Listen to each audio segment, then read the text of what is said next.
John Lennon, sung by Louis Armstrong. This is Democracy Now!, democracynow.org, The War and Peace Report. I'm Amy Goodman with Juan Gonzalez.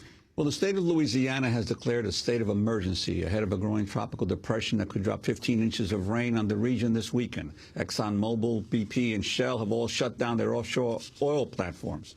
The storm comes just a week after Hurricane and Tropical Storm Irene devastated parts of the East Coast.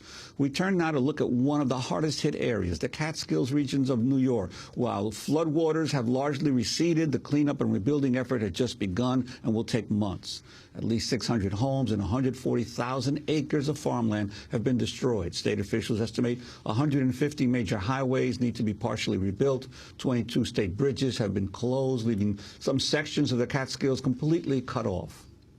The town of Prattsville was nearly wiped off the map. In nearby Margaretville, the floodwaters washed away the town's only grocery store. New York Governor Andrew Cuomo says the state faces $1 billion in damages from the storm. We're going now to Lissa Harris, editor of the Watershed Post. It's a new website based in the Catskills. It's become one of the region's main sources of news on the disaster. She's joining us by Democracy Now! Video stream from Delhi, New York. Lissa, describe what has happened in your communities and what you're doing about it at Watershed Post. Hi, Amy. Just a quick thing. We're at our house in Andes, New York, which was spared by the floods, which is a good thing, or we wouldn't be able to be publishing at this juncture. But yes, we have become sort of a lifeline for people through our real-time coverage in a time when official communications are extremely fast changing and in fact difficult to get at all. It's a very large area. The territory that we're looking at is that we cover is about 5 counties, and it's about 5,000 square miles. It's almost the size of Connecticut. So you can have an idea of the sort of challenges that we're having getting information across the whole region. Talk about what's happened there.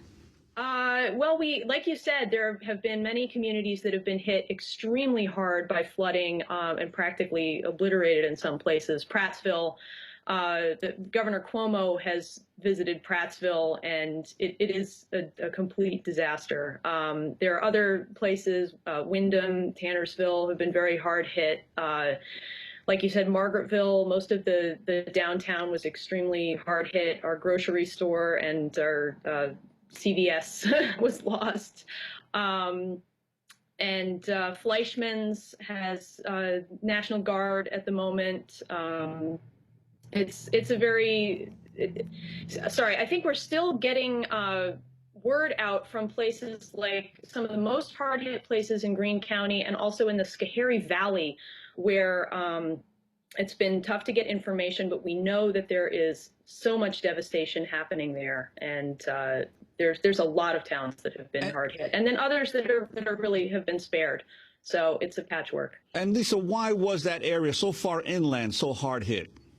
Well, we just got a ton of rain, and the Catskills it's a place that's full of water.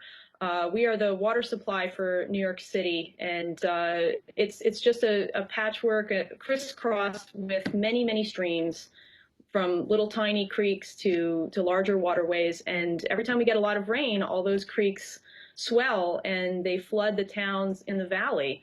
And so we just only have a few seconds. Can you talk about the Watershed Post and what you're doing, how this daily blog works? We are 2 people at Watershed Post headquarters, but in the last week, our ranks have swelled considerably. The community is pitching in to get us real-time information, and we are pushing it out as fast as we can via a live blog at the top of watershedpost.com. We are also on Twitter. FEMA is in touch with us. I got a phone call from them yesterday. They have promised to put me in touch with their social media specialist. We are combing Twitter and Facebook and email and our own contacts and everything that we can think of to try and get and verify information about what's happening. We have pro reporters volunteering for us. We are collaborating with other newspapers, with radio stations. It's incredible. Lissa Harris, I want to thank you for being with us, editor at Watershed Post. People are using it to find loved ones, announce people's location to family members, warning what roads are out, what communities are gone. You can link to it as well. We will at democracynow.org.